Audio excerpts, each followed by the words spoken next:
Hello friends, बहुत बहुत स्वागत है आपका इंग्लिश एडवांटेज की ऑनलाइन क्लासेस में। फ्रेंड्स, इस वीडियो में हम डिस्कस करेंगे द हिंदू का एडिटोरियल। और ये 24 अप्रैल 2017 का है। इसमें मैं हिंदू का एक आर्टिकल डिस्कस करूंगा और उसकी पूरी वोकेबलरी आपको बताऊंगा। और एट द सेम टाइम उसी आर्टिकल के बेस पर 5 मैंने इसमें स्पॉटिंग एरर क्वेश्चंस लिए हैं। तो उससे भी आपके काफ़ी कॉन्सेप्ट्स क्लियर होंगे और डेफिनेटली काफ़ी आपका कॉन्फिडेंस बूस्ट होगा सभी कम्पिटेटिव एग्जाम्स के लिए, लाइक एसबीआई पीओ के लिए, आईबीपीएस के लिए, क्लर्क के लिए, और जितने भी इंश्योरेंस के एग्ज़ाम्स होते हैं उन सभी के लिए। ये बहुत ही इंपॉर्टेंट रहेगी ये सीरीज़। इस सीरीज़ के सारे वीडियो आप देखें, डेफिनेटली आपको बहुत हेल्प मिलेगी इससे। देखिए, ये एक आर्टिकल है जो 24 अप्रैल 2017 को पेज 1 पर पब्लिश हुआ है द हिंदू न्यूज़पेपर में। और इसमें इलेक्शंस की चर्चा हो रही है, जो दिल्ली में भी इलेक्शन हुए हैं। तो इसमें हम देखते हैं। देखिए, 54% turn out in Delhi civic elections.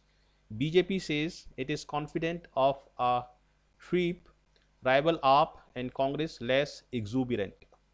मतलब जो आप पार्टी है और कांग्रेस पार्टी है वो थोड़े से कम एक्साइटेड है। एग्जूबिरेंट का मतलब होता है एक्साइटेड होना। तो वो कम एक्साइटेड है क्योंकि उनको उम्मीद नहीं है कि वो जीत जाएंगे, और उनको ये लग रहा है कि बीजेपी की वेव चल रही है, एक सैफरन वेव चल रही है, और उसकी वजह से वो कम एक्साइटेड हैं। और इसमें जो टर्न आउट हुआ है, टर्न आउट मतलब जितने लोग वोट देने के लिए आए हैं, टोटल नंबर ऑफ वोट्स जो वोट देने के लिए आए हैं, उसको हम बोलते हैं टर्न आउट। इलेक्शन की लैंग्वेज है ये। और इसमें जो टर्न आउट हुआ है वो आपका 54% हुआ है, जो कि लास्ट टाइम से थोड़ा सा ज़्यादा है। ठीक है। तो बीजेपी इसमें बोल रही है कि बीजेपी क्लीन स्वीप के प्रति पूरी तरीके से कॉन्फिडेंट है कि वो सफाया कर देगी। स्वीप का मतलब होता है, वैसे अगर हिंदी में देखें तो स्वीपिंग, और स्वीप का मतलब होता है झाड़ू लगाना। तो झाड़ू लगाने में हम सफाई करते हैं। लेकिन यहाँ पर क्रिकेट में या इलेक्शन में इसका मतलब होता है कि दूसरी पार्टी को पूरी तरीके से डिफीट कर देना। ठीक है, तो ये इस टाइटल का मतलब है। और यहाँ से ये आर्टिकल शुरू हुआ है। High stakes election. High stake election का मतलब है कि उसमें उसको आप हार सकते, मतलब उसमें एक डेथ और लाइफ का प्रश्न है। और काफ़ी उसमें जो जो रिस्क है, रिस्क फैक्टर जो है उसमें वो काफ़ी हाई है। स्टेक्स एक्चुअली हम रिस्क रिस्क को बोलते हैं। और जब कोई चीज़ एट स्टेक होती है तो इसका मतलब है कि उस चीज़ को आप लूज़ कर सकते हैं, और उस चीज़ के ऊपर खतरा आपका जो है वो काफ़ी ज़्यादा है। तो एट स्टेक का मतलब होता है किसी चीज़ का खतरे में होना। ठीक है, तो high stake elections to Delhi's 3 municipalities were held here on a hot Sunday. ठीक है, तो तीन म्यूनसिपल पार्टीज के लिए इलेक्शन हुए संडे को यहाँ पर, with a slightly higher turn out than when they last went to the polls. और इस बार जो टर्न आउट था वो थोड़ा सा हाई था। स्लाइटली का मतलब है थोड़ा सा हायर था पिछले वाले जो पोल्स हैं उससे। About 50%, 54% of the voters exercise their franchise. Franchise हम बोलते हैं वोटिंग राइट्स को। ठीक है, ये वर्ड जो है फ्रेंचाइज, इसका मतलब होता है वोटिंग राइट। और इसके साथ हम एक्सरसाइज वर्ड का प्रयोग करते हैं, इसको हम बोलते हैं वर्ड कॉम्बिनेशंस। मतलब एक पर्टिकुलर वर्ड के साथ एक पर्टिकुलर वर्ड ही नेचुरली उसके साथ जाता है। तो एक्सरसाइज देयर फ्रेंचाइज का मतलब है कि अपने वोटिंग राइट्स का प्रयोग करना। ठीक है, up from 53.23% the last time. मतलब केवल आधे परसेंट का इंक्रीज है, तो इसलिए यहाँ पर स्लाइट वर्ड का यूज हुआ है कि थोड़ा सा इसमें टर्नआउट में इंक्रीज आया है। The increase in the number of voters who exercise their franchise though slight was attributed to the saffron wave. मतलब जो इंक्रीज आया है इस टर्नआउट में, वो थोड़ा सा स्लाइट इंक्रीज है, उसका उसका जो श्रेय दिया गया है वो किसको दिया गया है? सैफरन वेव को दिया गया है। और एट्रीब्यूटेड टू का मतलब होता है किसी काम की सफलता का श्रेय किसी को देना, किसी व्यक्ति या वस्तु को देना। तो उसको हम बोलते हैं एट्रीब्यूटेड टू। और एट्रीब्यूटेड के बाद हम हमेशा टू का प्रयोग करते हैं। ठीक है, तो इसको भी आप ध्यान में रखिए कि एट्रीब्यूट के बाद हम टू का प्रयोग हमेशा करते हैं। इसका मतलब है कि किसी किसी चीज़ की सफलता का श्रेय किसी व्यक्ति या वस्तु को देना। Bye N elated Bharatiya Janata party. Elated का मतलब होता है बहुत ज़्यादा खुश होना। ठीक है, एक्साइटेड भी एक वर्ड है, लेकिन एलेटेड का मतलब है बहुत ज़्यादा खुश होना। Elated Bharatiya Janata Party and political momentum carried forward from the Uttar Pradesh assembly polls. Perception play a larger role in election. मतलब जो विचारधारा होती है एक देश की, समाज की, उसका एक बहुत बड़ा रोल होता है इलेक्शन में। और ग्रुप ओपिनियन या ग्रुप आइडियोलॉजी का बहुत बड़ा उसमें एक डिसाइडिंग रोल होता है। तो इसलिए यहाँ पर कहा गया है कि perception plays a large role in elections, the perception as well as the momentum. ठीक है, एक लोगों की विचारधारा जो है वो बीजेपी के सपोर्ट में है, मोदी के सपोर्ट में है, उसकी आइडियोलॉजी, उनके प्रिंसिपल्स लोगों को पसंद आ रहे हैं, और एक मोमेंटम बना हुआ है, एक फ्लो बना हुआ है बीजेपी का। तो ये दोनों ही चीज़ें मैटर कर रही हैं बीजेपी को जिताने में। The perception as well as the momentum was in favour of the BJP. Instead of issues the BJP went into these elections with just one face, that of mister Narendra Modi. बिल्कुल सही है, जितनी भी states में ये चुनाव जीते जा रहे हैं बीजेपी केवल आपका नरेंद्र मोदी की आइडियोलॉजी के बल पर ही जीते जा रहे हैं। The BJP went into these elections with just one face. ठीक है, इसके बाद मैं आगे पढ़ता हूँ। Said professor Sanjay Kumar, director centre for the study of developing society, the elections are crucial for the BJP. मतलब बीजेपी के लिए जो इलेक्शंस है वो काफ़ी इंपॉर्टेंट है, क्योंकि म्यूनसिपल पार्टी के इलेक्शंस भी बीजेपी अगर जीत जाती है तो काफ़ी अच्छा उसका एक स्ट्रॉन्ग होल्ड बन सकता है दिल्ली में। द आम आदमी party and the Congress, while the BJP is fighting 10 years of anti incumbency. What is anti incumbency? Incumbent हम बोलते हैं जो पावर में है, जिसके पास इस समय पावर है। तो एंटी इनकम्बेंसी का मतलब है कि पावर के अगेंस्ट, जो करंट में पावर है उसके अगेंस्ट यदि आप वोट दे रहे हैं, कोई भी काम कर रहे हैं, तो वो माना जाएगा एंटी इनकम्बेंसी। तो BJP is fighting 10 years of anti incumbency. The AAP is hoping to make a good debut. मतलब आप जो पार्टी उसको लग रहा है कि वो एक अच्छा डेब्यू मतलब फर्स्ट अपीयरेंस वो बना सकती है। And the Congress is seeking a revival. और कांग्रेस तो केवल अपना एक रिवाइवल के लिए खोज कर रही है, उसको जीतने की उम्मीद नहीं है, और उसको लग रहा है कि बस पार्टी की पोजीशन थोड़ी सी बनी रहे और वो सस्टेन कर पाए अपने आप को। तो इसलिए यहाँ पर ये रिवाइवल वर्ड यूज हुआ है। After polling ended at 5:30 p.m., the BJP said it was confident of sweeping the corporations, while their rivals were less exuberant. बिल्कुल सही कि चुनाव के बाद बीजेपी ने कहा कि हम लोग जो हैं वो कॉन्फिडेंट हैं स्वीपिंग के प्रति, और जो राइवल्स हैं आप और कांग्रेस वो कम एक्साइटेड हैं। We have contested 247 seats and believe we will get around 220 seats, which is no less than a miracle in a multi-cornered contest. Multi-cornered contest मतलब काफ़ी सारी पार्टी उसमें पार्टिसिपेट कर रही हैं। तो 247 में से 220 सीट्स बीजेपी बोल रही है कि वो जीत सकते हैं। Said senior Delhi BJP leader Bijendra Gupta, Mr. Gupta, who leads the now 4-member BJP opposition in the Delhi Assembly, added that the number in favor of the party seemed to suggest that traditional anti-BJP votes did not only split between the AAP and the Congress, मतलब जो बाकी के जो vote हैं anti BJP जो vote हैं वो आप और कांग्रेस के बीच में स्प्लिट हो गए हैं, बट गए हैं। ठीक है, it has been a Congress where the national image and the development agenda of Prime Minister Narendra Modi, it has been a contest where the national image and the development agenda of Prime Minister Narendra Modi has prevailed over that of all other। मतलब prime minister Narendra Modi का जो agenda है, जो उनकी philosophy है, जो उनके काम करने का तरीका है, उस चीज़ को सभी दूसरी चीज़ों से ज़्यादा सुपीरियर और ज़्यादा अच्छा माना गया है। प्रीवेल ओवर का मतलब है कि वो चीज़ एक विनिंग कंडीशन में, एक विनिंग सिचुएशन में है। ठीक है, तो ये भी एक अच्छा वर्ड है प्रीवेल। वैसे प्रीवेल का मतलब जीतना होता है, लेकिन यहाँ पर प्रीवेल का मतलब है कि एक चीज़ का दूसरी चीज़ से ज़्यादा सुपीरियर होना, prevail over. While the Congress is not even relevant as a party anymore, what is evident is voters from slums, मतलब जो झुग्गी झोपड़ी हैं, गंदी बस्तियां हैं, उनसे भी लोग आ रहे हैं और मोदी को सपोर्ट कर रहे हैं। Voters from slums and even other religions are now in favor of Mr. Modi's vision, he said. 54% turnout in Delhi civic elections. BJP says it is confident of a sweep. देखिए यहाँ पर SVEEP से पहले ए लगाया है क्योंकि इसको हम एक काउंटेबल नाउन की तरह यूज कर रहे हैं। इसका मतलब है कि पूरी तरीके से पार्टी का सफाया कर देना, उसको डिफीट कर देना। राइवल आप इन कांग्रेस लेस एग्जूबिरेंट।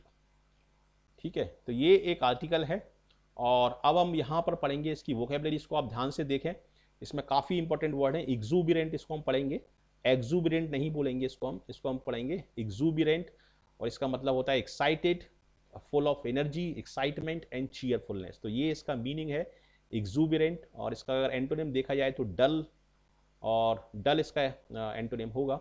स्वीप का मतलब है पूरी तरीके से क्लीन आउट कर देना, clean an area by brushing away dirt and litter. ठीक है, फ्रेंचाइज का मतलब होता है वोटिंग राइट्स, और you can say right to vote.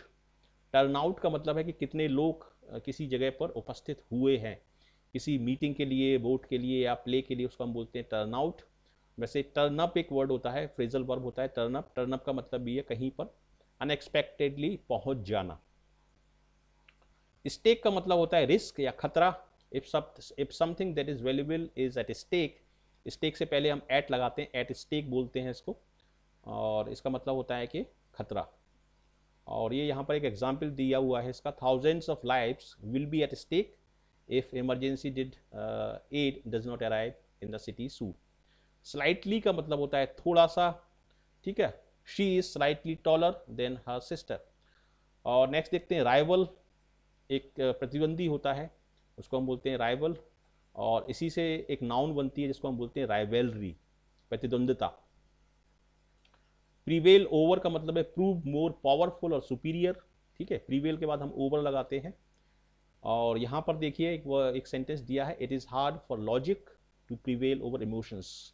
जो लॉजिक है वो कभी कभी इमोशंस से नहीं जीत पाता, ठीक है। एजेंडा का मतलब होता है a list of matters to be discussed at a meeting. Anti incumbency का क्या मतलब है? An anti incumbent vote is one exercise against elected official currently in power. Anti incumbency vote का मतलब यह है कि जो करेंटली पावर में है उसके खिलाफ वोट देना। सीक का मतलब है सर्च, डेब्यू, इसको हम डेब्यू पढ़ेंगे। और जो फर्स्ट अपीयरेंस होता है, आपकी फर्स्ट परफॉर्मेंस होती है, उसको हम बोलते हैं डेब्यू। और रिवाइवल का मतलब होता है an improvement in a condition, ठीक है। तो ये थी आपकी वोकेबलरी। इस वीडियो को आप कई बार देखें, काफ़ी आपको हेल्प मिलेगी। और अब सबसे इंपॉर्टेंट पार्ट आ रहा है स्पॉटिंग एरर का। तो ये जो स्पॉटिंग एरर्स हैं ये इसी आर्टिकल पर बेस्ड है, और इसमें मैंने एक एरर इंसर्ट कर दी है, तो उसको आपको फाइंड आउट करना है और मैं आपको एक्सप्लेन करके बताऊंगा। तो फर्स्ट सेंटेंस देखिए, the increase in the number of voters who exercise their franchise though slight was attributed on the saffron wave. इसी तरीके के सेंटेंस आपके बैंकिंग एग्जाम में आते हैं जिसमें एक माइनर सी मिस्टेक होती है। तो यहाँ पर मिस्टेक क्या है, यहाँ पर एट्रीब्यूटेड के बाद ये जो ऑन लगा हुआ है ये गलत है, क्योंकि एट्रीब्यूटेड के बाद हम क्या लगाते हैं, हम लगाते हैं टू। और इसमें जो आपका आंसर होगा वो होगा डी। क्वेश्चन 2 देखते हैं, while the BJP is fighting 10 years of anti incumbency the AAP is hoping to make a good debut in the Congress is seeking revival. बताइए क्या गलती है इसमें? काफ़ी अच्छा सेंटेंस है ये, और इसी आर्टिकल से लिया है मैंने। ये आर्टिकल अभी मैंने जो आपको एक्सप्लेन किया है, इसी आर्टिकल से ये मैंने एरर ली है। देखिए यहाँ पर ये जो एडजेक्टिव और नाउन का जो कॉम्बिनेशन होता है, उससे पहले हम हमेशा ए लगाते हैं, मतलब काउंटेबल नाउन की तरफ उसको यूज़ करते हैं। जैसे डेब्यू है तो इसको हमने बोला है ए गुड डेब्यू, तो उसी तरीके से रिवाइवल से पहले यहाँ पर हम लगाएंगे ए रिवाइवल, क्योंकि रिवाइवल का मतलब है इसको हम एक नाउन की तरह यूज़ कर रहे हैं, ठीक उसी तरीके से जिस तरीके से हम यहाँ पर डेब्यू को एक नाउन की तरह यूज़ कर रहे हैं। तो यहाँ पर आएगा आपका ए और इसमें आपका आंसर होगा डी। नेक्स्ट क्वेश्चन देखिए, the numbers in favour of the party seem to suggest that traditional anti-BJP votes did not only split between the AAP and the Congress। बताइए क्या गलती है, इसको आप ध्यान से देखें। ये एक बहुत ही अच्छा सेंटेंस मैंने बनाया है और इसी आर्टिकल से लिया है, और टिपिकल बैंकिंग मिस्टेक है इसमें एक। तो इसमें आप देखिए ये वाला वर्ड, देखिए ये वाला वर्ड स्प्लिट ना होते हुए इसको मैंने कर दिया स्पिल्ट। स्प्लिट का मतलब होता है तोड़ना, जबकि स्पिल्ट कर दिया है मैंने, जो कि स्पिल, SPILL की थर्ड फॉर्म है। और स्पिल का मतलब होता है फैलाना किसी चीज़ को, जैसे दूध फैल जाता है उसको हम बोलते हैं स्पिल, SPILT। तो ये थर्ड फॉर्म है स्पिल की, जबकि यहाँ पर वर्ड आना चाहिए स्प्लिट, SPLIT, ठीक है। स्प्लिट का मतलब होता है तोड़ देना। तो ये वर्ड यहाँ पर आपका गलत है और बहुत ही अच्छा ये सेंटेंस बन गया है, और डी इसमें आपका आंसर होगा। 4 देखिए, high stake election to Delhi 3 municipalities were held here on a hot Sunday with a slightly. बताइए इसमें क्या गलती है? ये काफ़ी अच्छा सेंटेंस है। देखिए जब हम किसी भी चीज़ से पहले स्लाइटली लगाते हैं और उसके बाद हम एडजेक्टिव लगाते हैं, तो इसका मतलब है, स्लाइटली का मतलब होता है थोड़ा सा, तो इसलिए स्लाइटली अगर हाई में बोलता हूँ तो इसका मतलब होगा कि जो नॉर्मल सिचुएशन है उससे थोड़ा सा ज़्यादा, यानी यहाँ पर कंपेरेटिव डिग्री का आपका सेंस बन जाएगा। तो इसलिए स्लाइटली के बाद यहाँ पर आप हाई नहीं बोलते हुए आप बोलेंगे हायर, ठीक है, क्योंकि स्लाइटली वर्ड वहाँ पर दिया हुआ है। तो सी इसमें आपका आंसर होगा। 4 देखते हैं, the perception as well as the momentum were in favour of the BJP instead of issues. क्या गलती है इसमें? इसमें गलती आप इसको देखें और बताएं इसमें क्या गलती है। देखिए, एज वेल एज जो फेज होता है, इसके पहले वाली जो नाउन होती है उसके अकॉर्डिंग हम वर्ब को रखते हैं। तो परसेप्शन के अकॉर्डिंग हम यहाँ पर वर्ब को रखेंगे। परसेप्शन चूंकि सिंगुलर है, इसलिए बी से पहले यहाँ पर हम वर ना लगाते हुए यहाँ पर हम लगाएंगे वॉज। तो ये आपके 5 एरर भी हो गई इसमें। तो कैसा लगा आपको ये वीडियो? यदि अच्छा लगा, यूजफुल लगा, आपका कॉन्फिडेंस इससे बूस्ट हुआ है, तो जरूर इसको लाइक करें और हमारे चैनल को सब्सक्राइब करें, जिसका नाम है इंग्लिश एडवांटेज यूट्यूब चैनल। यदि आप फर्स्ट टाइम इस चैनल पर आए हैं, जरूर आप हमारे साथ जुड़ें, आपका बहुत बहुत स्वागत है। और ये इंग्लिश एडवांटेज ग्रुप है जो कि फेसबुक पर है, और एक इंग्लिश एडवांटेज एजुकेशन पेज है, उसको भी आप लाइक कर सकते हैं ताकि आपको सारे नोटिफिकेशंस टाइम पर मिलते रहें। और ये मेरा ईमेल आईडी दिया है, इसके थ्रू आप मुझसे कांटेक्ट कर सकते हैं। तो बहुत बहुत धन्यवाद आपका इस वीडियो को देखने के लिए। आपको यदि अच्छा लगा है तो लाइक करें, शेयर करें अपने ज़्यादा से ज़्यादा फ्रेंड्स के साथ, कमेंट करके मुझे बताएं, और जरूर इस चैनल को सब्सक्राइब करें जिसका नाम है इंग्लिश एडवांटेज यूट्यूब चैनल। तो ये जो चैनल आइकॉन है बीच में, ठीक है, इसके ऊपर आप क्लिक करेंगे तो आप चैनल के मेन पेज पर पहुंच जाएंगे, और वहां से आप फेसबुक भी ज्वाइन कर सकते हैं, चैनल को सब्सक्राइब भी कर सकते हैं। और ये जो वीडियो के लिंक दिए हैं मैंने, इनको भी आप देख सकते हैं। ये भी, इससे भी आपको काफ़ी कॉन्फिडेंस आएगा और काफ़ी हेल्प मिलेगी। ठीक है, so thank you very much for watching this video, and I wish you all the best for your bright future. Thank you.